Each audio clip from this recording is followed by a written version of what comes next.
Nih kayak perempuan mau diajak ta'aruf, mau dikhitbah sama satu laki-laki. Kamu mau diajak khitbah sama siapa? Nih, laki-laki ini. Jangan, dia buaya darat. Jangan. Saya dulu korbannya, untung kagak jadi. Ya, Alhamdulillah kalau bisa jangan pilih yang lain. Ini membuka kebatilan, mengungkapkan satu kebatilan agar orang lain tidak menjadi korbannya, diperbolehkan membuka aib tersebut. Assalamualaikum warahmatullahi ta'ala wabarakatuh. Alhamdulillah wassalatu wassalamu ala rasulillah Muhammad ibn Abdullah wa ala alihi wa sahbihi wa mawalah. Rabbi srahli sadri wa yassirli amri wahlul uqdatam min lisani yafqahu qawli. Qala Allah Ta'ala fil Qur'anil Karim, bismillahirrahmanirrahim. Subhanaka la ilma lana illa ma 'allamtana innaka antal alimul hakim. Allahumma inna na'udzubika min hamazati syayatin wa na'udzubika rabbi ayyahdurun. Sadaqallahul azim wa sadaqa rasulun nabi habibul karim, amma ba'd. Ibu sekalian jamaah taklim Rumil, rumah ilmu, yang mudah-mudahan dalam lindungan Allah Subhanahu wa ta'ala. Ibu yang hadir apa kabar? Sehat? Alhamdulillah. Suami udah dimasakin tadi? Sudah, alhamdulillah. Udah aman semua ya? Rumah sudah kehandle semua? Anak sudah diantar sekolah? Alhamdulillah ustazah, anak saya udah gede semua katanya. Ya? Ya, kalau nggak nganter anak, nganter cucu minimal. Kalau urusan rumah tangga sudah kelar, izin suami sudah dihaturkan, kita datang ke majelis ilmu. Ini salah satu hal yang insya Allah memberi banyak faedah buat hidup kita. Karena orang-orang yang mulia di sisi Allah salah satunya adalah orang yang terus mau belajar. Makanya saya punya bio dalam hidup saya, itu hidup untuk belajar dan terus mengambil pelajaran. Ya, sama siapapun kita belajar, Bu. Sama yang kecil kita belajar, sama yang tua kita belajar. Bahkan kepada binatang sekalipun ada pelajaran yang bisa kita petik. Pentingnya untuk terus belajar di waktu apapun, ya. Walaupun sudah jadi ulama sekali apapun, itu ada tugas utama untuk tetap belajar. Ya, makanya kun aliman. Jadilah kamu orang yang alim. Gak bisa ustazah, gak mampu saya jadi orang alim, gak mampu saya jadi guru au muta'alliman. Kalau gak mampu kita jadi orang alim, minimal jadi orang yang suka sama orang-orang alim, yang cinta sama guru, yang suka datang ke majelis ilmu, yang rajin datang ta'lim au muta'alliman. Gak bisa juga datang, karena orang-orang kalau biasa datang ke pengajian minimal dia bawa catatan, dia bawa pulpen. Tapi zaman sekarang lebih canggih lagi, nyatetnya di handphone, di notesnya. Oh, datang nggak nyatet, cuman jadi mustami'an au mustami'an, itu juga orang yang mulia. Nyatet nggak bisa, ngedenger nggak bisa, datang ke majelis ilmu nggak bisa, karena ada banyak halangan, misalnya karena sakit lah, ngurusin anak dan lain sebagainya. Minimal dia jadi au muhibban, orang yang cinta sama belajar, cinta sama ulama. Saya nggak bisa datang ketemu ulama, saya nggak bisa datang ke majelis ta'lim, tapi saya cinta kalau ngelihat ulama manapun. Saya cinta sama orang-orang yang belajar, saya cinta sama orang-orang yang datang ke majelis ta'lim. Ini 4 golongan yang harus ada sama kita. Aliman, orang alim. Muta'alliman, orang yang demen ngaji. Nggak demen ngaji nih, tapi demennya ngedenger doang. Kalau bahasa kita masuk kuping kanan, keluar kuping kiri. Jiping, ngaji kuping. Ya rata-rata kita begitu kan, Bu ya. Ngajinya ngaji kuping. Ini mustami'an, nggak bisa jadi begini karena banyak halangan. Au muhibban, jadi orang yang cinta sama orang-orang yang ngaji. Ini kata Rasul, jadilah 4 hal tersebut, tapi jangan jadi yang kelima. Apa yang kelima? Nggak jadi golongan satu pun dari yang 4. Ngaji kagak, jadi orang alim enggak, belajar enggak mau, ngedenger enggak mau, cinta sama ilmu juga enggak. Tapi insya Allah yang hadir di rumah ilmu semua orang-orang yang suka belajar, Tiap hari ngaji ya Bu ya? Nggak berhenti ya? Kemarin ada, hari ini ada, besok ada juga? Ada, Masya Allah. Ini tiap hari ada pasti ya ilmu-ilmu yang didapatkan. Baik ibu-ibu sekalian yang dimuliakan oleh Allah Subhanahu wa Ta'ala, hari ini menarik sekali yang kita bahas. Temanya apa Bu? Aibku dan aibmu, mari kita jaga. Saya pengen nanya sama ibu-ibu, tutup mulut itu gampang atau enggak? Susah ustazah, susah. Biarpun dibayar suruh tutup mulut juga susah. Biasanya kalau gibah itu dari mulut ke mulut, asalnya begini modelnya. Bu, apa? Si A katanya ketemu si B begini sama si C. Tapi jangan bilang siapa-siapa. Ini ada ujungnya nih, jangan bilang siapa-siapa. Manusia kalau dengar kata jangan, dia pengen langgar. Betul nggak? Ngedengar kata jangan bilang siapa-siapa, dia sampein lagi. Si A ketemu si B, si C, tapi jangan bilang siapa-siapa. Karena yang tahu cuman kamu sama saya. Iya, 3 orang sudah tahu. Dibalikin lagi ke D, si A sama si C, jangan bilang siapa-siapa. Akhirnya satu majelis tahu semua. Kenapa? Dari kuping ke kuping berpindah informasi tersebut. Makanya kalau kita punya keluhan terhadap orang lain, ada aib orang yang kita nggak suka, ada tingkah orang, ada sikap orang yang nggak kita suka, yang harus dilakukan apa? Nasehatilah secara sembunyi-sembunyi. Jangan menasehati di depan orang banyak, ya. Ini juga yang dilakukan oleh Imam Ahmad bin Hambal kepada muridnya Harun bin Abdullah. Jadi Imam Ahmad bin Hambal punya murid Harun bin Abdullah. Satu ketika ada perbuatan yang dilakukan oleh muridnya itu nggak disenangi oleh Imam Ahmad. Kalau bahasa kita kan, kalau kita nggak suka sama orang langsung aja ngomong ya Bu. Bu, kalau bisa jangan begini depan orang lagi ngomongnya. Tapi tidak dengan Imam Ahmad bin Hambal. Apa yang beliau lakukan? Beliau datang malam-malam, beliau datang dalam keadaan sepi, pelan-pelan biar kakinya nggak kedengeran sama orang. Dia masuk ke rumah Harun bin Abdullah muridnya. Apa yang dikatakan oleh Imam Ahmad bin Hambal? Wahai muridku, ada satu nasihat yang aku pengen sampaikan kepadamu. Mungkin kalau diketahui orang banyak, takutnya ini jadi aib, jadi gibah. Apa wahai guruku? Tadi aku siang ngelihat kamu ngajar murid-murid kamu, ya. Murid kamu pas ngajar duduk di tempat yang panas, kamu berteduh di bawah pohon yang sangat rindang. Lain kali jangan diulangi wahai muridku. Ini ngasih tahu tapi sembunyi. Beda sama orang sekarang ngasih taunya di depan orang banyak. Betul nggak? Bu, kenapa baru datang di Romil, Bu? Pakai jilbabnya baru ya? Ngutang apa enggak tuh katanya? La ilaha illallah Muhammadur Rasulullah. Ini menyinggung hati orang lain atau tidak? Makanya para ulama ngajarin kita untuk menasehati dalam keadaan diam-diam, sembunyi-sembunyi. Termasuk sekarang main handphone, media sosial. Boleh nasehati orang yang enggak kita suka. Nih kalau kata netizen Indonesia, entertain di Indonesia sedang tidak baik-baik saja. Kasus perceraian dari kemarin silih berganti kita nikmati.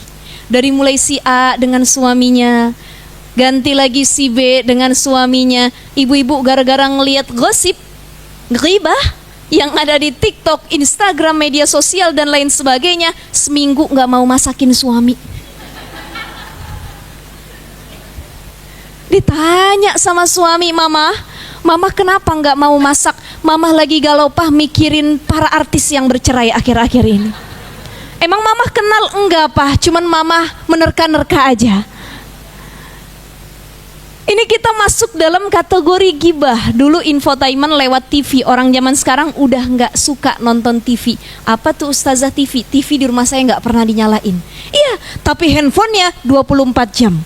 Mau tidur dia lihat handphone, bangun tidur dia lihat gosip terhangat. Apa gosip yang baru hari ini? Sampai ke WC pun orang modern zaman sekarang yang dibawa apa? Handphone. Ya Allah, na'udzubillah min zalik. Ini penting ya buat kita untuk lebih aware memilah-milih informasi yang masuk. Jangan sampai kehidupan orang kita campuri. Kadang kala kita nggak sadar kita punya aib banyak, ya. orang lain aibnya sedikit tapi bisa kita korek-korek terus menerus. Apakah membuka aib orang lain diperbolehkan atau tidak? Boleh atau tidak? Benar? Boleh atau tidak? Boleh, dalam 3 perkara. Oh, kata ibu-ibu, catat. Boleh berarti ini katanya. Langsung jadi hujah, dalil ya. Membuka aib orang lain boleh pada 3 hal, nggak lebih. Apa itu ibu-ibu? Yang pertama, dalam pengadilan mahkamah syariah memutuskan satu hukum. Contoh, ada maling ayam, ada maling handphone, ada perampok rumah, ditangkap polisi, dibawa ke pengadilan, ditanya sama sohibul baitnya, sama pemilik rumahnya, Bu, benar tidak ini yang maling rumah ibu? Bagaimana ciri-cirinya, apa yang dia lakukan, bagaimana sikapnya, tolong sampaikan. Sampein, boleh. Jangan gara-gara kita orangnya, ya Allah hati-hati bener nih gak mau gibah. Begitu ditanya sama majelis hakim, Bu, coba kisahkan orang ini seperti apa ketika mencuri. Mohon maaf Pak Hakim, saya bukan gimana-gimana, takut saya gibah, takut buka aib orang lain. Ini konteksnya salah. Kalau dalam mahkamah syariah, dalam memutuskan satu hukum perkara diperbolehkan. Jadi pengadilan itu kan ada pengadilan perdata, ada pengadilan pidana, ya. Baik yang kasus kriminalitas dan lain sebagainya, ada pengadilan perdata, misalkan kasus waris, perceraian, hadonah, hak asuh anak dan lain sebagainya. Sama ketika ada suami istri bercerai, itu kan ada di pengadilan ruang mediasi, dipertemukan. Kata hakim nanya sama istri, apa yang dilakukan oleh suami kamu? Ke suami juga nanya, apa yang dilakukan oleh istrimu sehingga memilih talak? Kata istri sama suami, mohon maaf Pak Hakim, kita nggak mau gibah. Ini gimana pun dulu suami saya, yang ini gimana pun dulu istri saya. Bagaimana mau kelar masalahnya? Kata Pak Hakim, udah pulang aja dah kalau begitu dah. Ya, jadi memutuskan satu hukum perkara dalam mahkamah syariah itu diperbolehkan. Ghibah itu apa sih ibu-ibu? Ini aib ini berkaitan sekali dengan ghibah. Ghibah itu membicarakan orang lain, di mana yang dibicarakan orangnya tidak ada, dan yang dibuka adalah keburukannya. Jadi ustazah, kalau kita ngomongin orang lain yang gak ada deket kita tapi kebaikan disebut boleh? Boleh. Tapi kalau yang diomongin keburukannya itu ghibah. Kalau dia hadir kita ngomong keburukannya namanya hadir. Tapi kalau nggak ada orangnya, ghibah berasal dari kata ghaib, ghibah. Makanya kalau kita sholat jenazah, sholatnya nggak langsung depan jenazahnya, disebutnya salat apa? Ghaib. Karena nggak ada jenazahnya, anaknya di Amerika, orang tuanya di Cinere, meninggal, nggak bisa dia pulang ke Cinere. Akhirnya di sana dia sholat ghaib. Kenapa? Karena jenazahnya nggak ada di hadapannya. Jadi ghibah membicarakan keburukan orang lain di mana orang tersebut tidak ada. Biasanya kalau kita lagi gibah, yang digibahin suka datang. Betul betul. Ini saya nggak tahu kebetulan apa memang jalan ceritanya begitu. Di mana-mana, betul Bu? Ini lagi asik gibah. Si ibu ini begini, tiba-tiba masuk, langsung ganti topik. Kemarin bagaimana ngaji katanya? Deg-degan hatinya, kedengeran apa enggak tadi? Enggak kayaknya. Nah ini gibah berkaitan dengan aib. Karena orang yang menggibahi orang lain, otomatis dia seringkali mencari, mengorek dan membuka aib orang lain.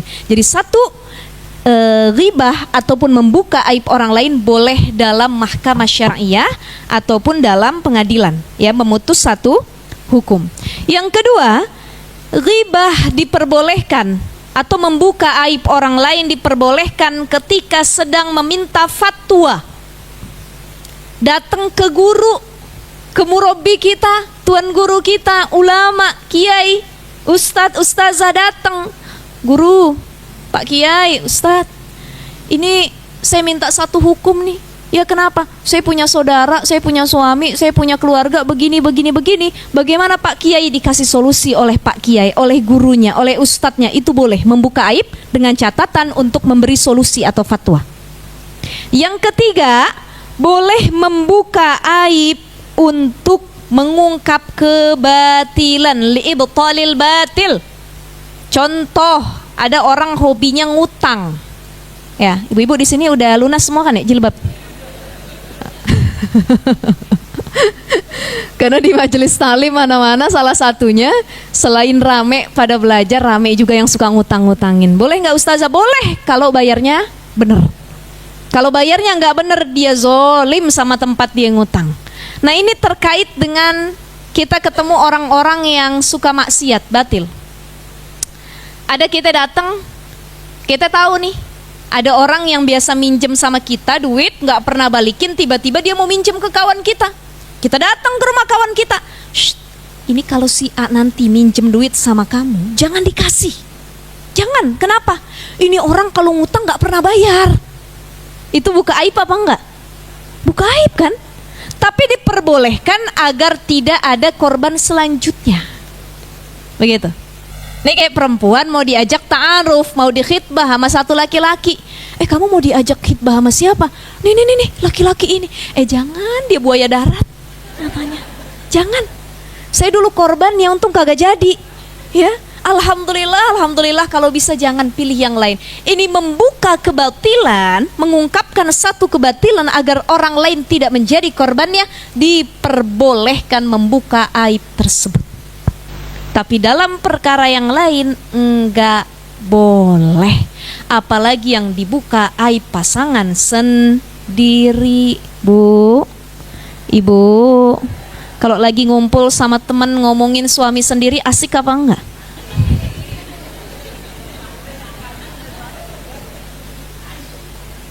Bukan main ustazah asiknya, ya, ngomongin dapur sendiri dan lain sebagainya. Mohon maaf, saya ingin sampaikan terkait buka aib ini. Banyak sekarang kasus perselingkuhan terjadi di mana-mana. Di antaranya yang pertama karena berkembangnya media sosial. Kawan lama nggak pernah ketemu, tiba-tiba ketemu di Facebook, tiba-tiba ketemu di Instagram, di TikTok dan lain sebagainya. CLBK, cinta lama belum kelar. Ya. Kemudian apa? Acara reunian SMP, SMA, kuliah dan lain sebagainya. Sudah punya pasangan, datang reuni, tukeran handphone. Kamu makin cantik aja, kamu juga makin ganteng aja. Nomor WA berapa? Tuker-tukeran nomor, akhirnya cat-catan. Disitulah ajang perselingkuhan terjadi. Ya, ibu-ibu sekalian. Nah ternyata perselingkuhan juga bisa terjadi awalnya karena membuka aib pasangan terlebih dahulu. Makanya salah satunya, kalau kita punya pasangan, mau itu aib pasangan kita ataupun kelebihan pasangan kita, jangan diumbar jor-joran. Contoh, ibu punya laki ganteng, kalah Lemin Hosong Jongki apa semua kalah. Paling ganteng suami ibu. Ya, punya suami ganteng, tiap hari di-upload di WA, dibikin status, makanan kesukaan suami saya adalah jengkol dan sayur kangkung. Suami saya kalau mau tidur aktivitasnya ini, kalau pagi begini, kalau siang begini, warna favoritnya ini. Suami saya tidak pernah membentak istri, ngasih uang belanja sehari 15 juta, ABCD dan lain sebagainya. Diceritakan dalam status caption yang panjang di berbagai platform yang dia punya. Perempuan-perempuan lain yang melihatnya dengki apa enggak? Iri enggak? Enak bener punya suami kayak gitu. Saya boro-boro diajak belanja sama suami, dikasih uang, dikasih duit 30.000 buat kerimbat di salon aja nggak pernah, katanya. Akhirnya timbul iri dengki terhadap caption, status, postingan orang lain, ada rasa untuk memiliki. Makanya banyak kasus perselingkuhan, selingkuhannya adalah teman sendiri. Karena apa? Kita jor-joran posting di publik kelebihan pasangan. Oh berarti kekurangannya boleh ustazah biar kagak ada yang suka.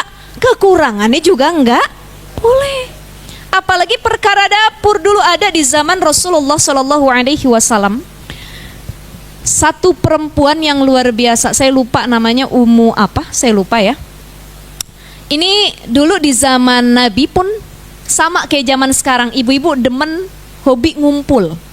Kalau udah bikin perkumpulan itu ngebahas hidupnya masing-masing. Padahal temanya arisan dan kajian. Arisan dan kajiannya cuma 1 jam, gosipnya bisa 3 jam. ya, saling buka aib dan lain sebagainya. Itu ada di zaman Rasul 12 perempuan yang suka bikin perkumpulan. Dari perempuan yang pertama ngomongin, oh suami saya itu kalau di rumah begini-begini. Perempuan yang kedua ngomongin juga, sampai yang ke-11 mereka buka aib suaminya. Sampai aib yang paling, mohon maaf, tidak boleh diumbar harusnya. Perkara dapur dan kamar. Itu kan nggak boleh diumbar sama sekali, ya. Ada perempuan yang ke-12 ini, Ummu siapa, saya lupa namanya. Itu dia nggak pernah buka aib pasangannya. Kadang kita kalau lagi ngegosip bingung, pengen pergi nih teman-teman kita, nggak ikut gosip dibilang sombong dan lain sebagainya. Serba salah nggak? Serba salah ya. Maka kalau demikian cukup bicara yang singkat saja. Sebagaimana sahabiat yang di zaman Rasulullah SAW ini. Dia bercerita, suami saya alhamdulillah baik, tidak ada kejelekan apapun. Ya kalaupun ada kekurangan wajar, dia manusia. Sampai situ saja. Tidak berlebihan berceritanya. Jadi jangan sampai membuka aib dan jangan sampai memuji berlebihan. Suami kamu ganteng ya, alhamdulillah tiap malam nih kalau suami saya tidur saya pandang terus. Dia bangun tidur saya pandang. Oh kalau saya enggak, kata yang satu lagi, saya kalau suami saya lagi tidur saya sumpahin, kenapa? Mudah-mudahan jangan bangun lagi, katanya. La ilaha illallah Muhammadur Rasulullah. Jadi hati-hati membuka kehidupan pribadi aib kita kepada orang lain. Maka ibu-ibu sekalian yang dimuliakan oleh Allah Subhanahu wa taala, aib itu terbagi dua. Al-aibu kismani. Aib itu terbagi dua. Ada yang disebut dengan aib khalqiyah. Aib khalqiyah, ya, khalqiyah. Jadi aib khalqiyah ini adalah aib yang bersifat kodrati, physically, dari bawaan lahir. Mohon maaf, ada orang matanya model begini, ada orang rambutnya model begini, ada orang badannya seperti ini, itu kodrati tuh. Dari semenjak lahir fisiknya begitu, itu aib dari bawaan lahir. Ya. Model aib yang pertama. Ada model aib yang kedua, yaitu aib khuluqiyah. Khuluqiyah. Aib yang berkaitan dengan perbuatan. Jadi ada yang fisik, ada yang perbuatan. Nah termasuk begini, kan tadi ada 3 yang diperbolehkan ya, kita membicarakan orang lain atau membuka aibnya. Sama halnya, andai kata begini, kalau yang kita buka aibnya tuh fisiknya, misalkan contoh, ibu punya teman daerah Cinere, ya dikasih alamat sama teman ibu, bu nanti pulang pengajian dari Rumil mampir ke rumah saya. Di mana bu alamatnya? Jalan Sukun nomor sekian. Dicari-cari, nggak ketemu. Kemudian kita nanya sama orang sekitar, kenal nggak yang namanya Bu ini? Bu ini ada banyak di komplek ini, ya. Seperti apa ibu itu? Oh ibu itu wajahnya begini, kulitnya lumayan putih, rambutnya juga mulai memutih katanya, matanya sipit dan lain sebagainya. Itu kan fisik orang lain yang kita bicarakan. Boleh, boleh, tapi bermaksudnya bukan untuk membicarakan aib orang lain, lebih kepada bertanya, mencari kebenaran, kan begitu ya Bu ya.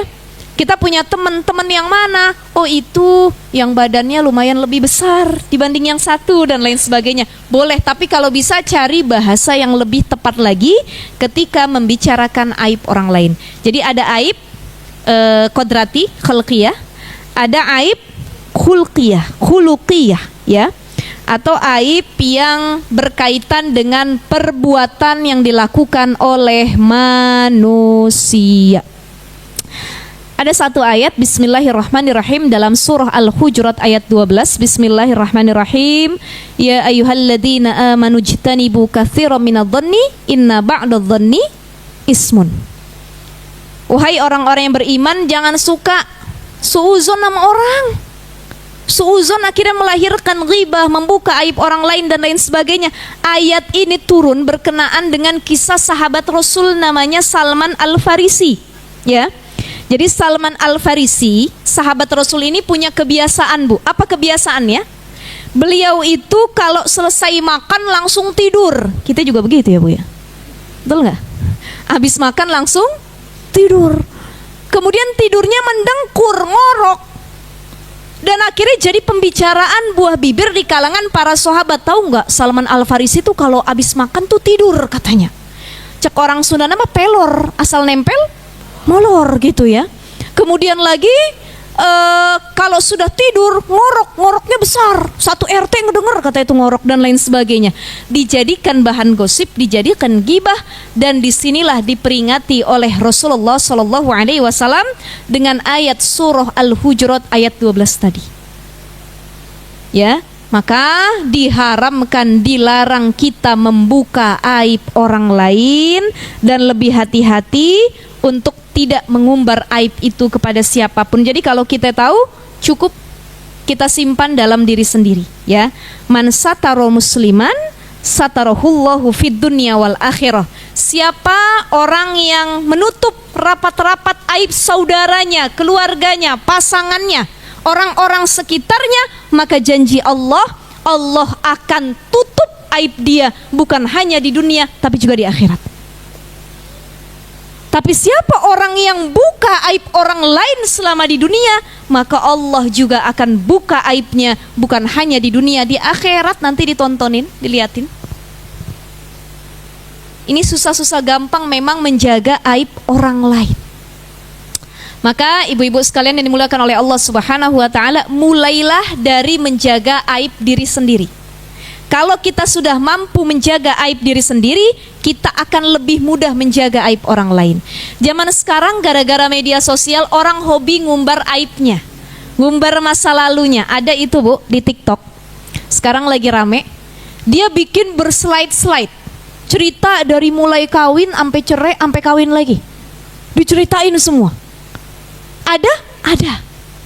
Dari mulai dia bertobat, dia hijrah, sampai dia nakal lagi, ada. Ini membuka aibnya sendiri di media sosial banyak. Dia nggak malu, nggak, malah senang biar viral. Jadi orang zaman sekarang yang dikejar viral, betul nggak? FYP, terserah dah mau gimana pun, yang penting buka aib. Lagi rame sekarang perseteruan artis sama mantan suaminya, buka aib, nggak usah disebut merek. Apal bener ibu. Ya Bu ya, betul ya, lagi rame ya. Buka aib yang sebenarnya rumah tangganya udah lama, pernikahannya sudah lama, tapi saling membuka aibnya masing-masing. Sampai masalah ranjang, masalah yang seharusnya nggak diketahui, tapi akhirnya diketahui oleh publik. Nih, dosa, haram. Padahal Allah sudah tegaskan dalam Al-Quran, Bismillahirrahmanirrahim, Hunna libasul lakum wa antum libasul lahun. Istri pakaian buat suami, suami pakaian buat istri. Bagaimana menjadi pakaian yang baik? Apa makna pakaian dalam Al-Quran? 3. 1, pakaian itu bermakna sitrul aurah, menutup aib, menutup aurat, menutup keburukan yang ada pada diri kita maupun pasangan kita. Jadi istri yang solihah adalah istri yang mampu menutup rapat-rapat aib yang dimiliki oleh suaminya. Jangan dikit-dikit bikin status, aduh Masya Allah punya laki bakhil kayak Abu Sufyan katanya. Ya, mau ngaji ke Rumil boro-boro dikasih jajan, dianterin juga enggak katanya, dan lain sebagainya. Hati-hati membuka aib dan keburukan pasangan sendiri. Terus gimana Ustazah? Pendem aja Bu, ngadunya langsung sama Allah. Tapi saya nggak tahan Ustazah, cuman ngadu sama Allah. Sakitnya tuh di sini, perih Ustazah.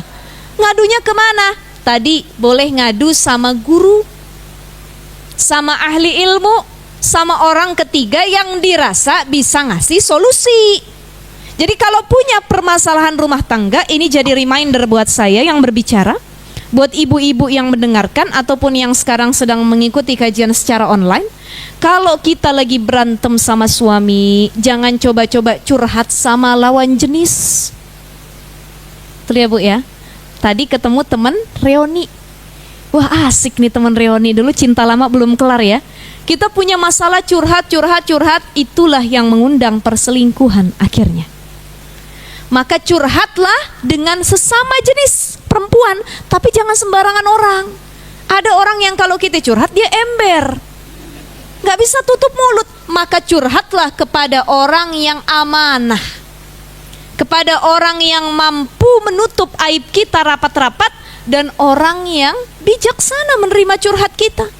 Ada kawan bu, temen yang kalau kita curhat makin jadi kompor. Betul apa betul? Kita berantem sama suami masalah sepele. Suami gue begini-gini nih. Gue bilang apa dulu, jangan kawin sama dia. Masih diterusin juga katanya. Kan jadi kompor ini. Ya, makanya penting sekali untuk tidak sembarangan mengumbar aib, curhat kepada siapapun, terutama di media sosial. Ini ngerinya media sosial. Yang komen itu bukan hanya orang yang kenal, tapi yang gak kenal sama kita pun ikut berkomentar terkait hidup kita. Ya, akhirnya panas, berantem, cerai orang gara-gara dia salah curhat dan tidak tepat tempat curhatnya. Maka curhatlah kepada orang alim, curhatlah kepada orang yang bijaksana, curhatlah kepada orang-orang yang bisa menjadi penengah. Fa in khiftum shiqaqa bainihima fab'atsu hakaman min ahlihi wa hakaman min ahliha. Kalau terjadi syiqaq, perpecahan, pertikaian, pertengkaran dalam rumah tangga, yang harus jadi orang ketiga adalah orang yang dianggap bisa melerai, orang yang paling bijaksana. Mau itu dari golongan si perempuan, mau itu dari pihak laki-laki, silahkan, siapapun.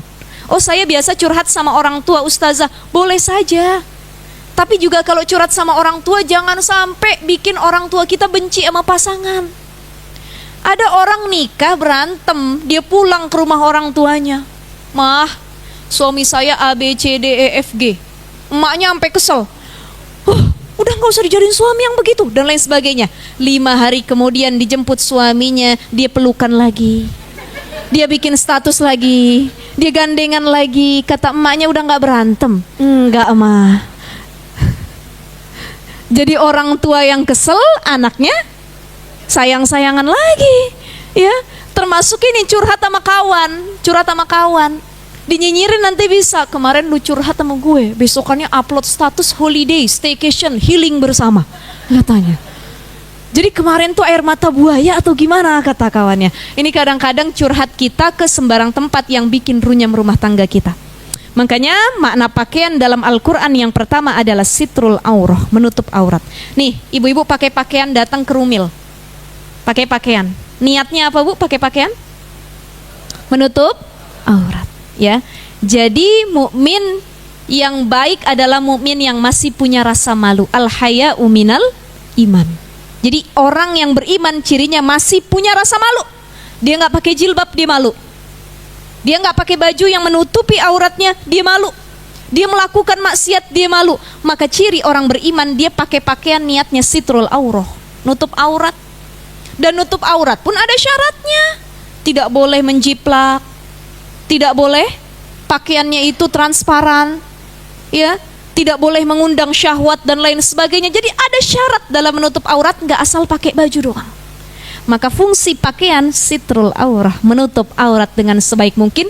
Itulah juga fungsi suami kepada istri ataupun istri kepada suami. Masing-masing jadi pakaian. Suami nutupin aibnya istri, istri nutup aibnya suami.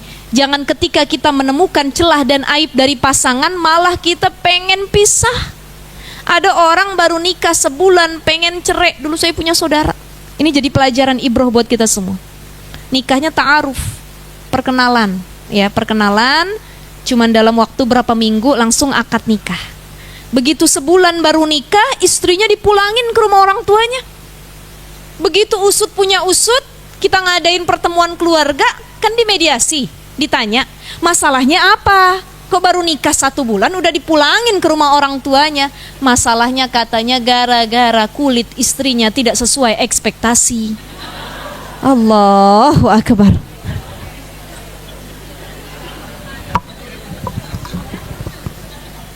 Bu, dia ngelihat muka istrinya putih, pikir dia semuanya sampai dalam-dalam begitu juga. Allahu Akbar. Ya, ini kan apa nggak cocok sebenarnya ya. Maka ketika kita nikah itulah rahmah, rasa saling penerimaan. Mau gimana pun bentuknya, modelnya, tingkahnya, ini istri saya, ini suami saya yang terbaik dari Allah Subhanahu wa ta'ala. Maka sangat hina orang yang gara-gara perkara fisik, perkara kecil, tapi dia memisahkan rumah tangga yang dibangun atas dasar lillahi ta'ala. Kalau ibu-ibu insya Allah enggak ya Bu ya. Kita udah kenal suami kita modelnya bagaimana, tidurnya gimana, bau badannya bagaimana, model marahnya itu udah jadi makanan sehari-hari. Ustazah, alhamdulillah saya sudah menerima 100%. Ya, sebenarnya nggak 100% juga sih. Kalau ditanya, ini kita kalau ditanya ya. Ya namanya kita baru ketemu aib orang lain, apalagi pasangan ya. Ketemu aib teman aja kita kadang-kadang susah menerima. Apalagi pasangan yang tiap hari hidupnya bareng sama kita. Kan nggak bisa ganti orang tuh Bu. Betul nggak? Ya pernikahan itu kan nggak kayak ta'aruf. Ya kalau kita nggak cocok ya udah deh diakhirin ta'arufnya, ta'aruf sama yang lain, enggak. Gara-gara nggak cocok ya udah cerai aja deh, pengen cari yang lain, pengen cari yang begini, nggak bisa. Pernikahan itu adalah bagaimana kita mampu 100% menerima. Menerima di sini bukan maksudnya memaklumi ya, tapi mengikhlaskan apapun yang kita miliki. Kita hobi ngedrakor, nonton opa-opa Korea. Boleh nggak ustazah? Ahli ngaji juga tapi ahli drakor juga. Boleh aja kalau sekedar hiburan. Tapi kalau nonton drakor akhirnya jadi halu luar biasa, itu yang nggak boleh. Dia nonton opa-opa Korea ganteng, dia bayangin ya Allah, kalau suami saya modelnya kayak begini gimana. Begitu dia tidur dia madep kanan, muka lakinya astagfirullah, jauh benar sama yang dia tonton katanya. Ini halu yang membuat dia tidak bersyukur dengan apa yang dimiliki. Nggak boleh, nggak boleh. Tapi kalau sekedar hiburan, boleh. Makanya banyak para suami yang ngadu kesel bininya nonton drakor mulu. Bukan kesel apa-apa ustazah, tapi masalahnya suka dibanding-bandingin katanya. Sampai lakinya disuruh suntik putih, suruh operasi plastik dan lain sebagainya. Ini artinya kita tidak menerima secara utuh apa yang ada di sisi kita saat ini. Jadi makna pakaian yang pertama, yuk sama-sama jadi penutup aurat. Aib yang ada ditutup serapat-rapatnya, jangan kelihatan dikit pun sama orang lain. Karena tugas kita yang menutup aib pasangan kita. Yang kedua, makna pakaian ya dalam konteks hubungan suami istri, dalam konteks menutup aib, pakaian itu bermakna melindungi. Tatkala hujan, pakaian mampu memberi kehangatan, betul nggak Bu? Tatkala panas, pakaian mampu memberi kesejukan. Aduh, musim panas kita pakai pakaian yang sejuk, dingin badan kita rasanya. Musim dingin, ya kita nggak mungkin pakai pakaian yang tipis, yang tebelan dikit memberi kehangatan. Itulah fungsi pakaian yang dia mampu memberi keadaan apapun dalam situasi apapun. Ketika suami susah, istri yang menjadi pionirnya, menenangkan hatinya. Nggak apa-apa ya usaha kita bangkrut, nanti ada lagi jalannya ya. Ya, bukannya suami bangkrut kita minta cerai. Suami susah kita cari yang lain. Ini istri tidak mampu menjadi pakaian buat pasangannya. Ketika istri susah, istri sakit, suami tetap melindungi. Istri punya masalah, suami yang menjadi garda terdepan. Inilah fungsi pakaian, saling melindungi. Dan yang ketiga, fungsi pakaian adalah identitas kehormatan. Pakaian itu identitas kehormatan. Perempuan-perempuan yang menutup auratnya sebaik mungkin, ini dia sedang menjaga kehormatannya, betul apa enggak? Tapi ustazah banyak, kita udah pakai pakaian tebel, udah pakai pakaian menutup aurat dengan sebaik mungkin, masih juga digodain sama laki-laki. Bukan kita yang salah, berarti hati tersebut yang ada penyakitnya. Karena pakaian menjadi identitas kehormatan. Bagaimana kehormatan seorang muslimah? Lihat dari pakaiannya. Ada baju-baju kehormatan, baju-baju dinas. Kita lihat nih, contoh baju PNS. Saya sebut merek nih ya Bu ya. Karena kalau orang-orang kampung, satu kebanggaan kalau punya mantu PNS. Itu orang kampung loh. Tapi tidak dengan orang Cinere. Ya, orang Cinere, orang kota udah nggak begitu. kamu siapapun, yang penting dia bertanggung jawab. Tapi kalau orang kampung masih banyak yang, kamu kalau punya pasangan kalau bisa PNS, nanti sampai tua insya Allah terjamin, kalau udah pensiun dana pensiunnya masih turun dan lain sebagainya. Tuh orang-orang tua di perkampungan masih banyak yang berpikir demikian. Kenapa? Karena kalau ngelihat orang pakai pakaian PNS rasanya seneng. Kita tahu tuh identitas kehormatan. Oh, ini pakaian PNS nih, warna kuning-kuning nih. Oh, ini pejabat Kementerian Luar Negeri. Oh, ini staf kepresidenan. Kenapa? Pakaiannya beda. Identitas kehormatan. Begitulah suami dengan istri. Kita harus jadi pakaian yang menjadi identitas kehormatan untuk pasangan kita. Ya. Bukan malah membuka aib satu sama lain. Ibu-ibu sekalian, ingat tidak dengan hadisul ifki? Kisah Aisyah radhiyallahu anha yang pernah difitnah dia selingkuh berzinah dengan sahabat yang lain. Pernah dengar? Ketika pulang peperangan, Aisyah tersesat ketinggalan oleh kaum Islam, kaum muslim. Paling belakang ternyata ada sahabat yang ya dia paling belakang juga. Dia ngelihat, wah ini kok Aisyah ada di sini. Kenapa nggak ikut dengan rombongan depan? Ternyata kesesat, ketinggalan. Akhirnya dituntunlah, maksudnya diawasilah Aisyah untuk berjalan sampai ke Mekah oleh sahabat itu. Tapi ada satu kelompok, dia mengatasnamakan dia muslim juga, tapi sebenarnya dia munafik.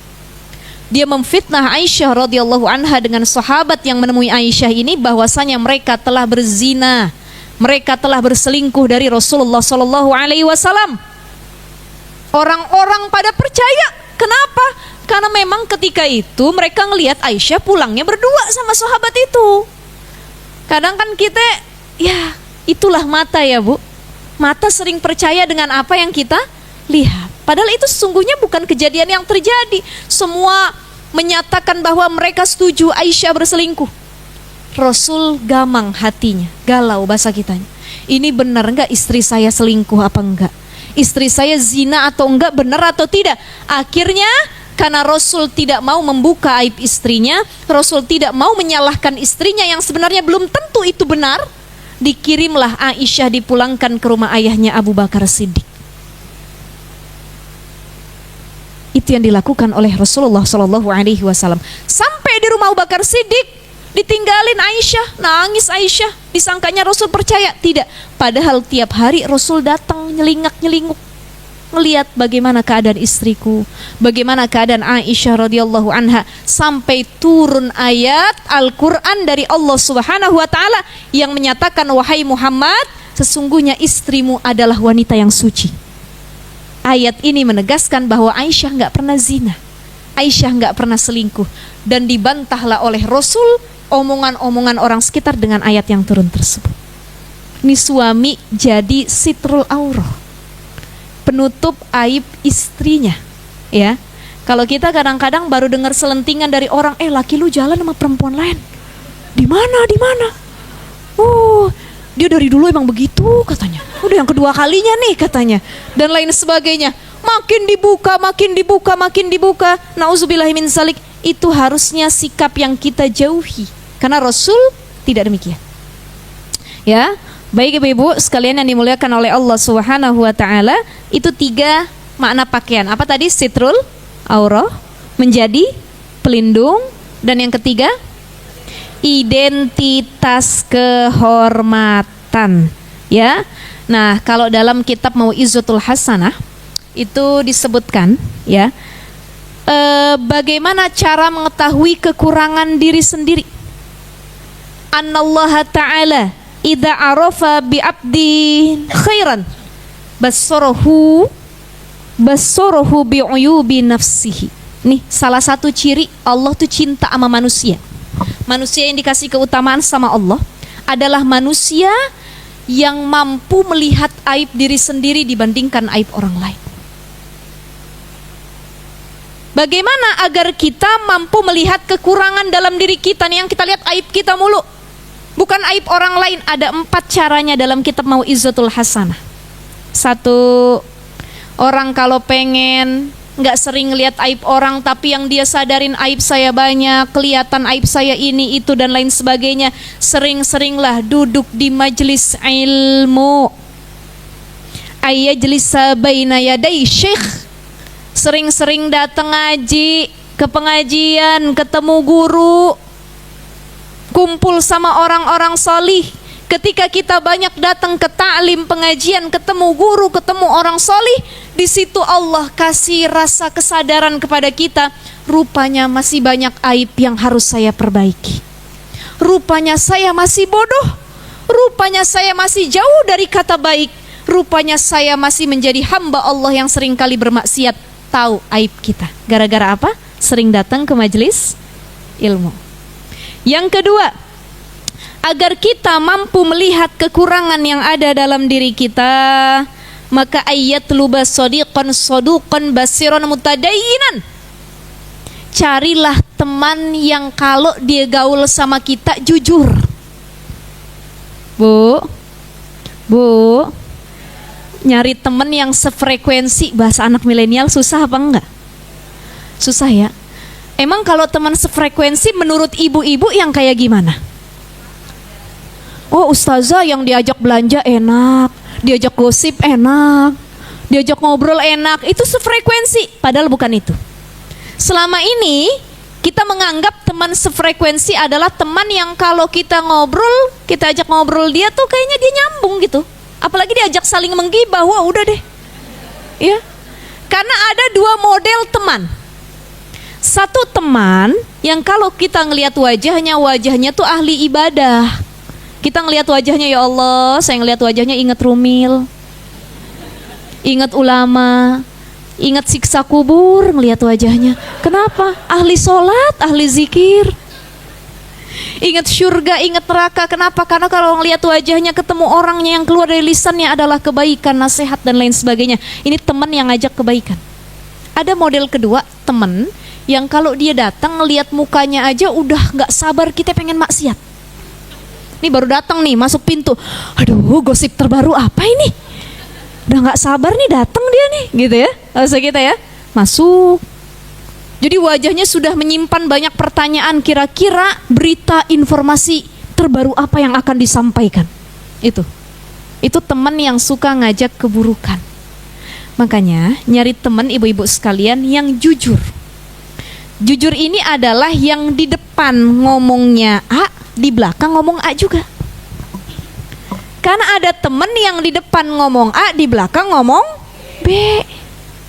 Kita tanya nih datang ke pengajian, Bu, saya bagus gak Bu pakai jilbab ini? Ih bagusnya, cantiknya, Masya Allah, cocok banget, bagus banget ini loh. Di belakang dia ngomongin, tahu nggak?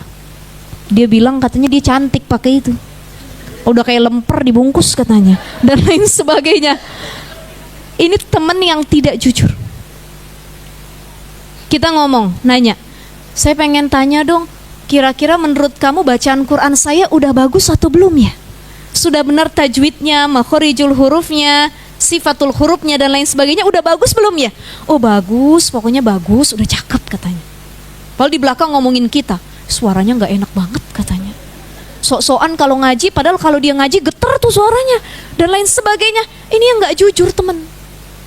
Makanya kalau kita pengen ngelihat aib kekurangan kita, cari temen yang kalau ketemu kita ngomongnya jor-joran. Di belakang mungkin dia ngomong buruk tentang kita, dia punya anggapan buruk, tapi depan kita dia mampu ngomong keburukan itu. Karena ada orang yang gak mampu menyampaikan keburukan orang lain di hadapan orang tersebut. Kita mampu gibahin, buka aib sama orang lain, si A begini, tapi ketika ada orangnya, mulut kita kayak kekunci, gak berani ngomong. Maka cari temen yang depan kita tuh Masya Allah semua dia keluarin. Sini, kita ngomong berdua aja ya, berdua, jangan yang lain kedengeran. Suara kamu tuh gak enak banget, benar.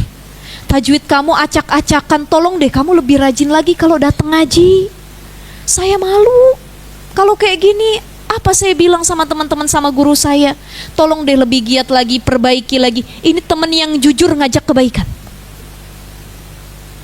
Tolong deh pakaian kamu jangan seperti ini. Ini kalau dalam Islam tuh nggak diajarkan model pakaian kayak gini. Tolong biarpun mahal, tapi ini nggak sesuai syariat. Dia ngomong jujur. Disitulah kita tahu aib kekurangan kita, apa yang harus diperbaiki. Karena apa? Karena kita ketemu kawan yang tepat, yang jujur baik di belakang maupun di hadapan kita. Jadi cara yang pertama, rajin datang majelis ilmu. Yang kedua adalah mencari teman yang jujur. Yang ketiga adalah mengambil faedah untuk melihat kekurangan dari ucapan para musuh, min alsinati a'daihi. Jadi begini, ada, kalau kita hidup ada orang suka sama kita, ada orang gak suka. Bagaimana menentukan kita orang baik atau bukan? Kalau kata guru saya dulu bilang begini, cara melihat kamu itu orang baik atau tidak, kalau yang suka kepadamu lebih banyak daripada yang membencimu, berarti kamu orang baik. Tapi kalau yang membencimu jumlahnya lebih banyak dari yang menyukai kamu, berarti kamu orang yang tidak baik, harus diperbaiki. Jadi terkadang kita juga butuh menampung masukan dari ucapan yang dilakukan oleh musuh, orang yang benci sama kita. Itu cara melihat aib atau kekurangan dalam diri kita. Kita punya musuh nih, bukan musuh ya sebutnya, orang pokoknya dia gak suka sama kita. Ya, jadi kalau orang yang benci sama kita mau dibuktikan bagaimanapun, diklarifikasi bagaimanapun, dia tetap gak suka. Tapi kalau orang yang cinta sama kita, tanpa klarifikasi, tanpa menjelaskan, dia akan tetap cinta sama kita. Saya percaya sama ibu, apapun yang ibu lakukan, saya yakin itu cuma khilaf kok bu. Tuh, orang yang cinta sama kita. Tapi orang yang gak suka sama kita, dia akan mencari banyaknya kesalahan-kesalahan yang terus ditimbun. Makanya kalau kita ketemu orang yang benci sama kita, tampung, biarpun nyesek nih, tampungan dia. Ini si ibu ini katanya begini, saya tampung. Kita muhasabah diri. Kapan muhasabah? Tiap malam. Ya Allah, apa benar yang diucapkan oleh orang yang tidak suka kepada saya tadi itu ya Allah? Difikir, di muhasabah, rasanya memang benar diri saya seperti itu ya Allah. Ampuni dosaku, maafkan kesalahan, keburukan yang ada dalam diriku ya Allah. Mampukan aku untuk merubah keburukan ini menjadi kebaikan. Tuh, gara-gara kita mampu menampung ucapan dari para musuh. Jadi satu, datang ke majelis ilmu. Yang kedua, cari teman yang jujur, jor-joran kalau ketemu kita. Yang ketiga, tampunglah ucapan dari para musuhmu atau orang-orang yang tidak suka denganmu. Dan yang keempat adalah rajin bergaul dengan manusia. Ini membuka pandangan kita. Kenapa orang jarang melihat aib atau kekurangannya? Karena dia jarang gaul sama orang. Dia akan lebih tahu kekurangan dirinya ketika dia banyak menemukan berbagai macam manusia. Betul nggak? Ibu datang ke Rumil, ini di majelis Rumil ada ratusan orang yang hadir. Kita tahu karakter dari yang ujung sampai ke ujung, sampai ke ujung, sampai ke ujung. Kita tahu. Oh, kayaknya saya mirip deh karakternya sama yang ini. Tapi jangan diomongin sama orang, cukup jadi muhasabah diri sendiri. Oh, kayaknya ibu itu mirip sama saya, modelnya begini. Oh, cara ngomongnya begini, cara itunya begini. Ini buruk, maka saya harus rubah. Jadi orang yang pandai bergaul, orang yang membuka mindsetnya, pemikirannya untuk lebih melihat orang-orang di sekitar, mereka adalah orang yang lebih mudah mengenali kekurangan dan aib dalam dirinya. Kenapa ada orang gak pernah ngelihat aib dirinya? Karena dia jarang gaul. Mohon maaf ya, mohon maaf. Eksklusif. Bertemannya eksklusif. Saya hanya berteman dengan teman-teman saya yang high class. Tasnya harus ini, ya, harganya sekian, mobilnya minimal Kijang Innova, ya, nggak boleh di bawah dari itu. Kalau kongko kita harus di PIM, kita harus di FX Sudirman dan lain sebagainya. Saya tidak menerima kawan-kawan yang tidak selevel dengan saya. Terlalu eksklusif. Saya nggak menerima kawan yang di luar lingkungan saya tidak menerima kawan yang tidak sepemahaman dengan saya tidak menerima kawan yang pakaiannya tidak seperti saya tidak menerima kawan yang tidak satu majelis dengan saya. Akhirnya kita susah melihat kekurangan dalam diri kita. Coba kalau kita lebih terbuka sama siapapun kita kenal, silahkan. Kenal itu kan boleh, ya. Cuman ada batas dekat, akrab. Kita nggak bisa akrab sama semua orang, tapi kita harus kenal dengan semua orang. Kalau kita kenal, kita lebih mampu melihat kekurangan apa yang harus saya rubah dalam diri saya sendiri. Ya. Jadi, ibu-ibu sekalian yang dimuliakan oleh Allah Subhanahu wa taala, aibku harus dijaga, aibmu harus dijaga. Mari sama-sama jaga aib kita. Karena orang yang menjaga aib orang lain, satarahullah fid dunya wal akhirah. Allah juga jaga aibnya nanti di dunia dan di akhirat. Yakini akan hadis pesan Rasul ini, kebaikan yang kita tanam akan kita tuai. Kita buka aib orang, dibuka sama Allah. Kita gibahin orang, digibahin kita sama orang lain. Maka berbuat baiklah kepada orang lain, itu juga yang akan dilakukan orang lain kepada kita. Amin ya Rabbal Alamin. Terakhir, ada doa yang diajarkan oleh Rasulullah Shallallahu Alaihi Wasallam, diriwayatkan oleh Ibnu Umar. Ya, ini doa yang diajarkan Rasul agar kita mampu menjaga aib diri kita, menjaga keburukan yang ada dalam diri kita untuk tidak diumbar sembarangan kepada orang lain. Bagaimana doanya? Allahumma inni as'alukal afiyata fid dunya wal akhirah. Lumayan panjang ya. Allahumma inni as'alukal afiyata fid dunya wal akhirah. Lanjutannya, Allahumma inni as'alukal afwa wal afiyata fid dini wa dunya wa ahli wa mali. Baru doanya, Allahumma astur aurati. Ya Allah, tutuplah aibku. Allahumma inni as'alukal afiyata fid dunya wal akhirah. Allahumma inni as'alukal afwa wal afiyata fid dini wa dunya wa ahli wa mali. Allahumma astur aurati. Ya, minta disehatkan badan kita, fisik kita, hati kita, semuanya baik di dunia maupun di akhirat. Yang terakhir, ya Allah, tutup aibku rapat-rapat. Ustazah, doanya panjang bener, saya nggak hafal. Bagaimana? Yang ujungnya doang boleh nggak? Boleh. Tiap habis sholat kita baca Allahumma astur aurati, Allahumma astur aurati, Allahumma astur aurati. Ya Allah, tutuplah aibku ya Allah. Tutuplah aibku ya Allah, jagalah aibku untuk tidak diumbar ya Allah. Gimana bu bunyinya? Allahumma sekali lagi. Pendek apa enggak? Pendek. Jadi kebangetan kalau enggak hafal ini. Allahumma astur aurati, Allahumma astur aurati. Termasuk ada doa lagi yang harus kita baca. Ini diajarkan oleh ulama-ulama terdahulu. Kalau kita ketemu sama guru, kita ketemu sama ulama, ya, kita minta sama Allah yang paling utama, ya Allah, tutup aib guruku. Karena banyak murid yang tahu aib gurunya, akhirnya dia nggak mau ngaji lagi. Padahal semua manusia punya aib. Bagaimana doanya? Allahumma astur aibi syaikhi minni.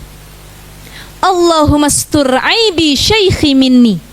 Ya Allah, tutuplah aib guruku di hadapanku. Hijabkan, tutup, gak mau aku tahu sama sekali aib guruku ya Allah. Perlihatkan kepadaku yang baik-baiknya saja. Allahumma astur aibi syaikhi minni. Allahumma astur aibi syaikhi minni. Allahumma astur aibi syaikhi minni. Allahumma astur aibi syaikhi minni. Ya Allah, tutuplah aib guruku di hadapanku ya Allah. Kalau buat diri sendiri tadi Allahumma astur. Simple ya Bu ya. Mudah-mudahan tiap habis sholat kita nggak lupa baca doa tersebut, minta sama Allah ditutup aib kita, bukan hanya selama di dunia tapi kelak juga di akhirat. Allah tutup aib dan kesalahan kita. Amin ya Rabbal Alamin. Baik, saya kembalikan kepada moderator. Silahkan kalau ada sesi tanya jawab, silahkan Bunda. Baik, terima kasih Ustazah. Bunda-bunda, ada yang mau bertanya? Silahkan. Jika ingin ada yang ditanyakan, baik.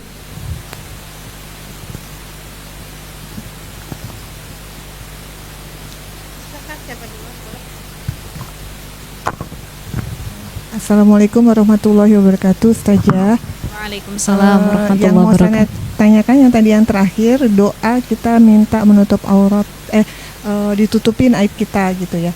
Nah, yang saya mau tanyakan karena aurat gitu. Kalau yang berdoa belum berhijab, apakah doanya sampai, Ustazah? Terima Ya. kasih. Assalamualaikum. Waalaikumsalam warahmatullahi wabarakatuh. Ya. Aurati ini maknanya bukan hanya menutup aurat dengan hijab atau pakaian. Tapi aurat itu juga kekurangan, aib maknanya. Jadi Allahumma astur aurati, yang baca dia udah berhijab ataupun belum berhijab, itu hak Allah mengabulkan atau tidak. Ya. Makanya ibu-ibu sekalian yang saya cintai, kita nggak berhak menjudge orang lain. Betul nggak? Berhak nggak menyudutkan orang lain? Saya mah udah hijrah pakai jilbab, dia belum pakai jilbab, pasti doanya nggak diijabah sama Allah. Kalau saya mah diijabah, kenapa udah nutup aurat? Tidak. Ijabah atau tidaknya doa seorang hamba itu urusan Allah. Tapi makhluk atau muslimah yang sempurna, tatkala dia rajin berdoa untuk menutup aibnya, tapi dia juga istiqomah menutup pakaiannya, auratnya.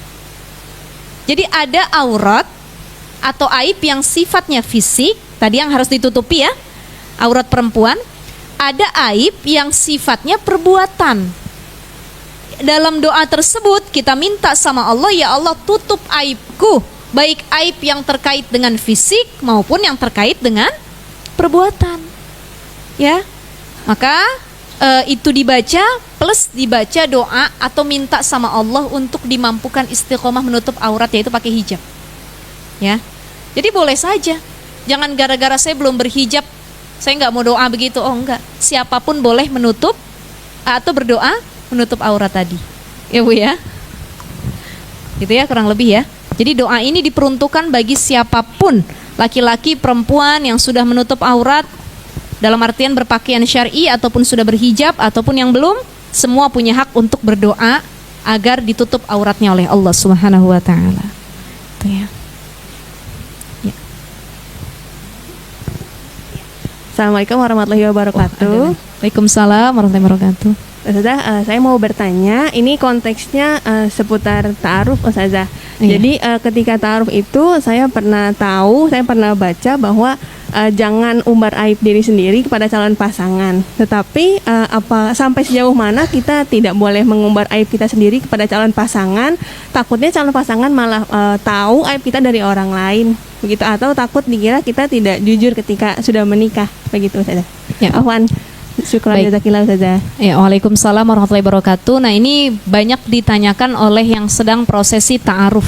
Berarti yang hadir semua nggak semuanya sudah menikah ya Bu ya? Ada juga yang masih jomblo ya? Ibu-ibu ada yang masih jomblo? Jomblo 2 kali. Mudah-mudahan dapat lagi yang soleh insyaallah ya. Baik, dalam prosesi ta'aruf, perkenalan, untuk mengenal lebih jauh, kadang-kadang kan kita pengen ya biar tidak ada salah sangka nanti dalam satu pernikahan.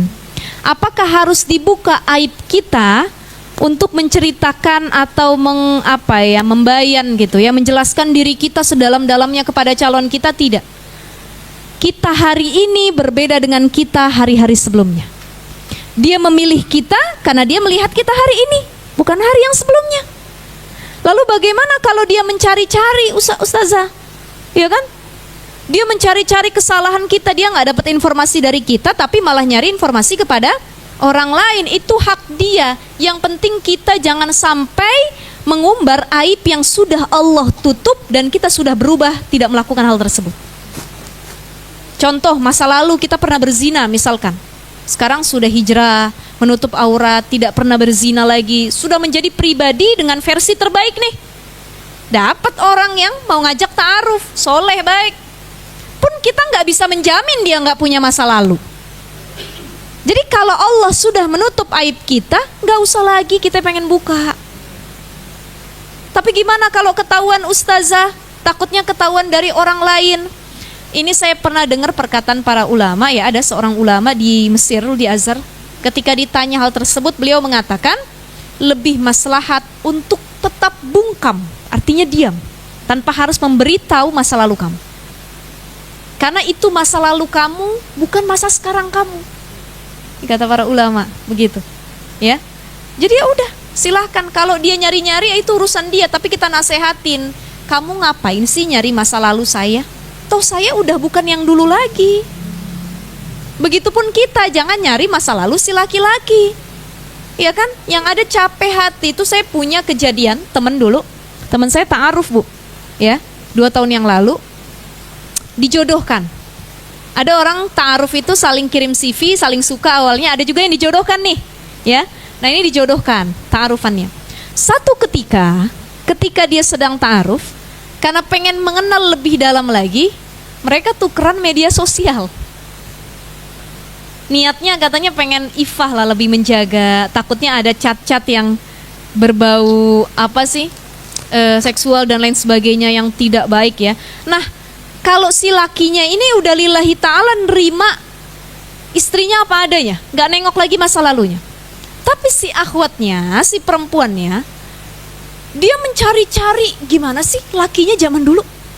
Sampai dia buka chat-chat Facebook, DM itu sampai bawah-bawah, kan perempuan itu tingkat keponya tinggi ya, Bu. Makanya intel tuh kalah sama perempuan. Jadi kalau mau dikata intel yang paling hebat tuh siapa? Istri, perempuan. Feelingnya kuat. Kalau dia bilang di sini, ya, tahu itu perempuan. Akhirnya dicari, ketemu satu chat yang ternyata, mohon maaf sekali, ini jadi ibroh pelajaran buat kita ya. Itu kan masa lalu orang ya. Si laki-laki ini dulu pernah masuk dalam satu pergaulan bebas lah, zaman dulu ya. Dan itu dia pernah, kalau bahasa anak sekarang ini, mohon maaf sekali, dia datang ke tempat-tempat prostitusi. Kalau bahasa anak sekarang open BO katanya. Itu anak-anak sekarang bahasanya ya. Jadi kita harus tahu istilah anak sekarang, Bu. Jangan sampai anak kita chat-chatan sama kawannya, kita bilang apa sih? BO nih apa? Oh, dikirain kita open bakso apa-apa gitu kan. Karena orang tuanya nggak gaul, nggak tahu. Ini harus tahu juga istilah anak-anak milenial zaman sekarang, jangan sampai kita tertipu. Ternyata dulu sebelum suaminya berhijrah, suaminya pernah melakukan hal demikian. Akhirnya dipermasalahkan sampai mau tes HIV dan lain sebagainya.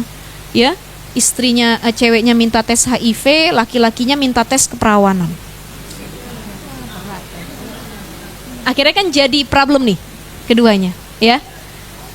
Jadi kalau kita mau nikah, kita merasa dia baik dan kita pun yakin pasti dia punya masa lalu. Setiap orang punya masa lalu, apapun itu, ya. Sealim-alimnya orang hari ini dia punya masa lalu. Tapi ya udah di skip aja. Saya nggak mau tahu ya Allah masa lalunya. Biarkan itu menjadi masa lalu yang tidak akan terulang. Saya akan menerima dia hari ini dan kedepannya dia adalah masa depan saya. Ya Bu ya. Jadi masa lalu biarlah milik dia, masa depan milik kita bersama. Kita yang membangun masa depan ini gitu. Sudah gitu aja. Jadi nggak usah kita cari-cari, kepo dan berusaha tutup aib kita sebaik mungkin. Ya, kurang lebihnya seperti itu. Wallahu a'lam bishawab. Ada lagi, Ibu? Assalamualaikum, Ya, Bu Ustadz. Bentar ya. Oh.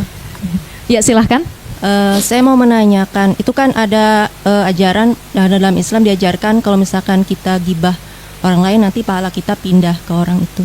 Yang iya, salur ke orang yang kita bicarakan. Pahala Mukulis. kita. Kepala, pahala. Pahala kita. Saya dengarnya kepala kita pindah ke dia tadi. Iya. Kepala. Iya, saya Iya. mau tanyakan Bu Ustadz, kalau misalkan yang kita bicarakan itu orang non muslim, apakah pahala kita pindah juga ke dia? Kan kita beda keyakinan sama dia. Ya, Begitu Bu Ustadz. baik. Bagaimana kalau yang kita ghibahin adalah beda agama, non muslim? Ya, itu sama juga, tapi kebaikan yang hadir kepadanya bukan berarti pahala sholat kita, pahala zakat kita, lebih ke kebaikan duniawi. Jadi kan manusia itu ada solehnya, ada dua nih. Solehnya terbagi dua manusia. Ada soleh sosial, ada soleh spiritual. Kalau soleh spiritual adalah soleh yang hubungannya kita sama Allah, sholat, puasa, haji, zakat, ya. Ada soleh sosial. Soleh sosial nih orang soleh tapi hubungannya bukan cuma sama Tuhan tapi sama manusia. Dia sama manusia baik, lisannya terjaga, nggak pernah fitnah, nggak pernah gibah. Ini soleh sosial. Nah, ketika kita ngomongin kawan kita, pahala kita kan berpindah, betul. Bahkan ketika gibahin kawan kita, seolah-olah kita lagi makan bangke saudara kita sendiri. Bangke tikus saja kita lihat, enek kita. Gimana bangke kawan kita sendiri kita makan? Itu perumpamaan orang yang menggibahkan orang lain. Lalu bagaimana kalau yang digibahin non-muslim pun kebaikannya diambil sama dia, tapi kebaikan secara sosial atau hal duniawi saja. Bukan maksudnya kita udah dijamin masuk surga, kita gibahin dia, surga kita pindah ke dia. Itu urusan Allah ya. Paling tidak kebaikan yang sudah kita tanam dalam membantu sesama, itu Allah beri buat dia kebaikannya. Entah rizki dia lebih banyak, entah hubungan dia dengan pasangan lebih baik, ya. Itu kan hak seluruh makhluk ya, manusia ya, walaupun beda agama. Tapi ada yang soleh spiritual, hubungannya langsung sama Allah. Nah, itu nggak pindah sama dia. Tapi kalau itu yang kita omongin sesama mukmin sama muslim, amal soleh yang pernah kita lakukan, baik itu amal soleh hubungan sosial maupun amal yang berkaitan dengan Allah, itu dipindahin buat orang yang kita gibahin.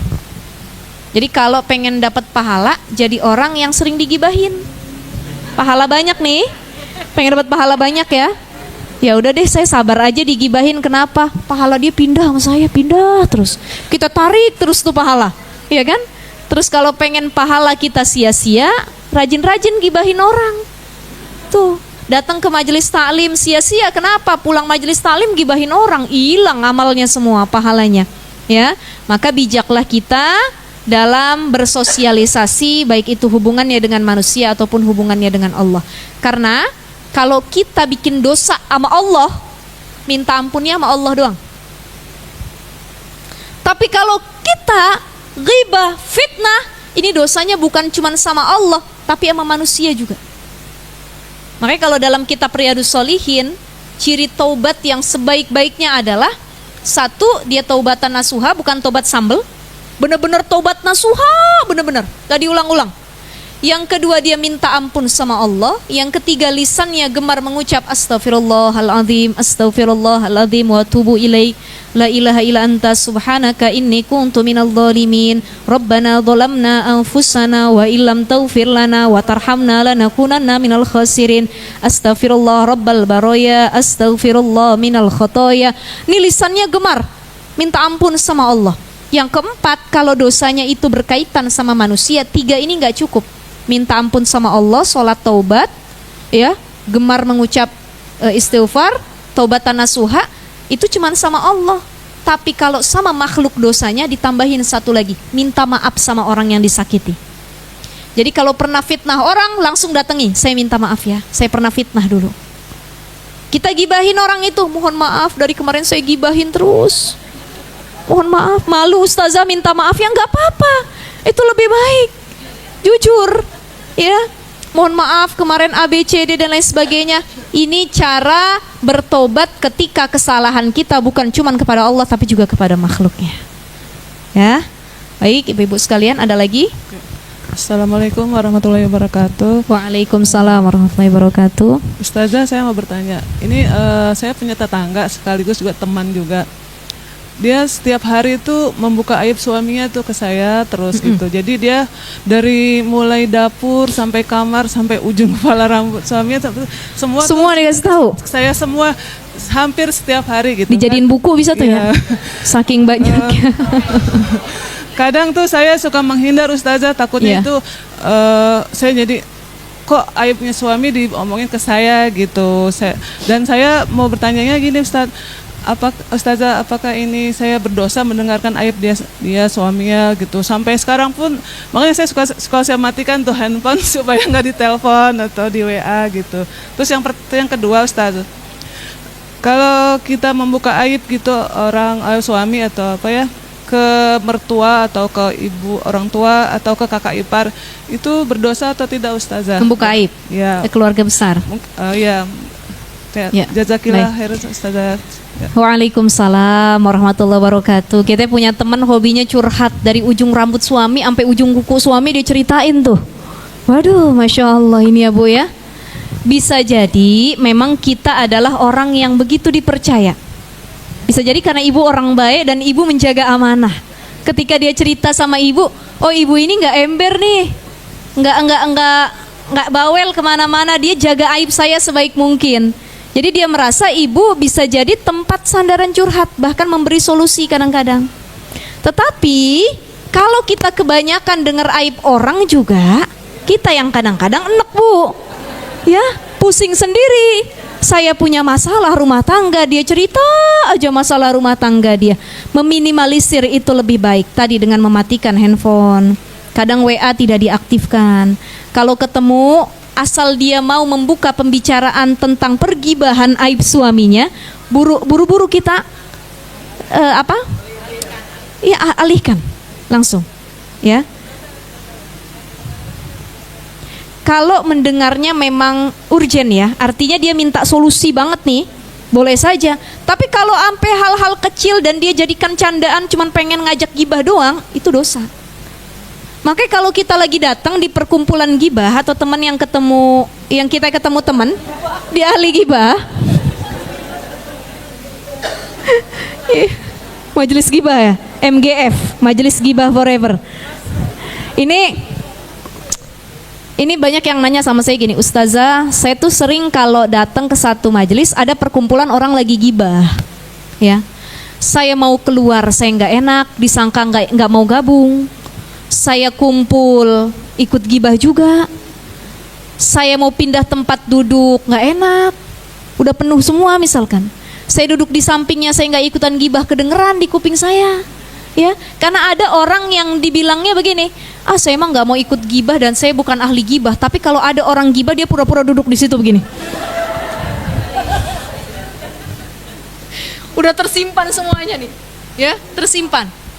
Dan akhirnya orang-orang begini adalah orang-orang yang paling banyak informasinya, paling bahaya itu.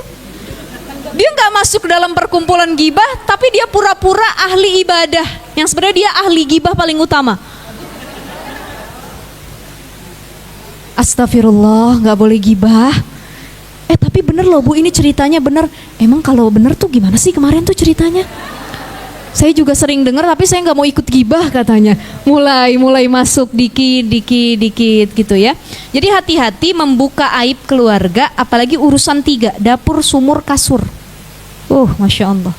Ini banyak nih. Sebenarnya bukan cuma perempuan ya, laki-laki pun saya baru tahu gitu, ternyata bapak-bapak pun kalau kumpul itu banyak yang ngomongin istrinya juga. Jadi pembelaan ini ibu-ibu, sama suami juga begitu, bukan saya aja ustazah katanya. Ya artinya mau dia laki, mau dia perempuan, kalau dia gabung sama siapapun, banyak yang gak bisa mengerem lisannya untuk tidak membicarakan pasangannya sendiri. Laki-laki juga banyak yang gibahin istrinya, istri juga banyak. Laki gue mah kalau di kamar begini katanya. Gimana ya, begitulah pokoknya. Nah, ini sudah membuka aib yang seharusnya nggak boleh dibongkar sama sekali. Jadi kalau ketemu model temen yang begitu bu, aduh gimana ya, kesel juga kadang-kadang ya bu ya. Ajak ngaji, ketemuin sama guru, biar dia dinasehatin.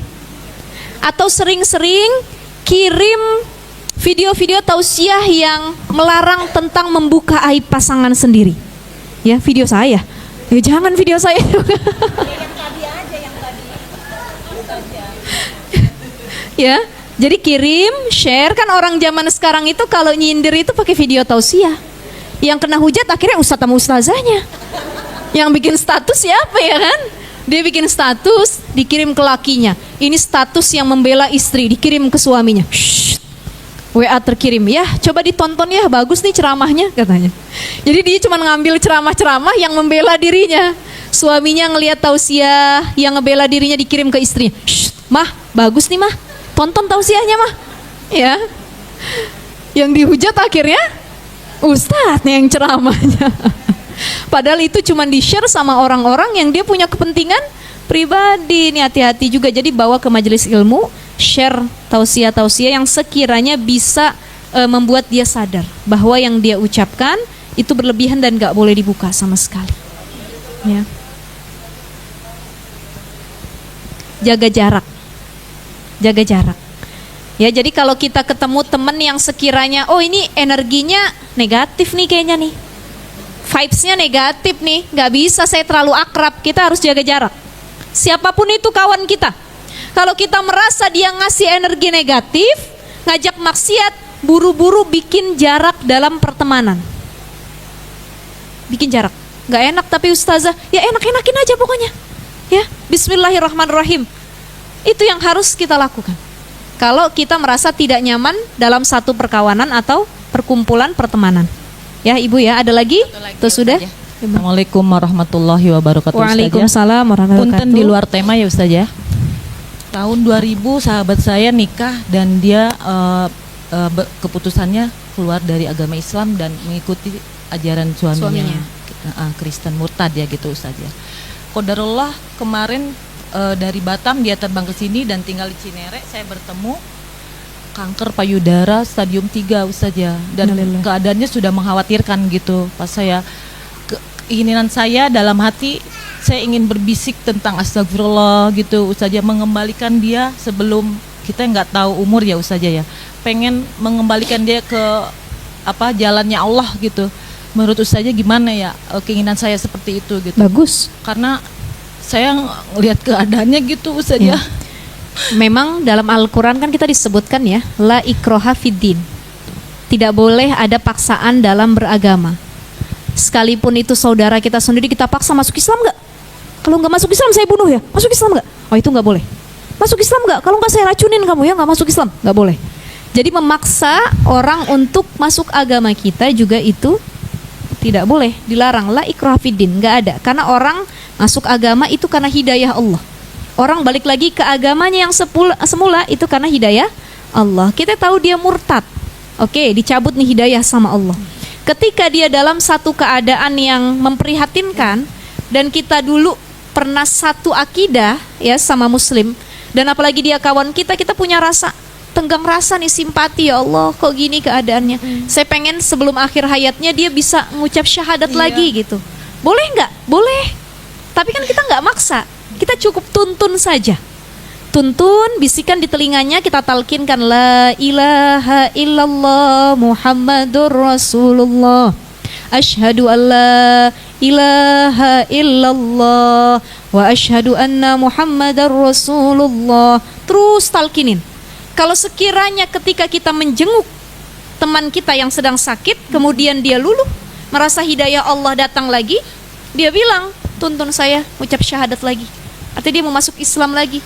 Berarti kita dijadikan oleh Allah sebagai wasilah untuk dia kembali ke kebaikan, agama yang sebenarnya. Tapi kalau sudah kita tuntun, kita sudah bacakan, tetap dia yang ngikutin doang, tapi dia tetap, aku meyakini agamaku yang saat ini, nggak meyakini Islam, itu urusan dia sama Allah. Ya, tugas kita cuman mengingatkan, mengajak, masalah hidayah kembali lagi urusan Allah. Mendoakan, mengajak, itu urusan kita. Siapapun itu, mau kawan, mau sahabat, mau teman, orang tua, doa, tugas kita doa, ingetin, doa, ingetin. Selebihnya itu urusan Allah. Itu ya Ibu ya. Jadi terus aja diingetin, terus didoain, mudah-mudahan kembali masuk Islam lagi dan kembali melafazkan tasyahud lagi insya Allah.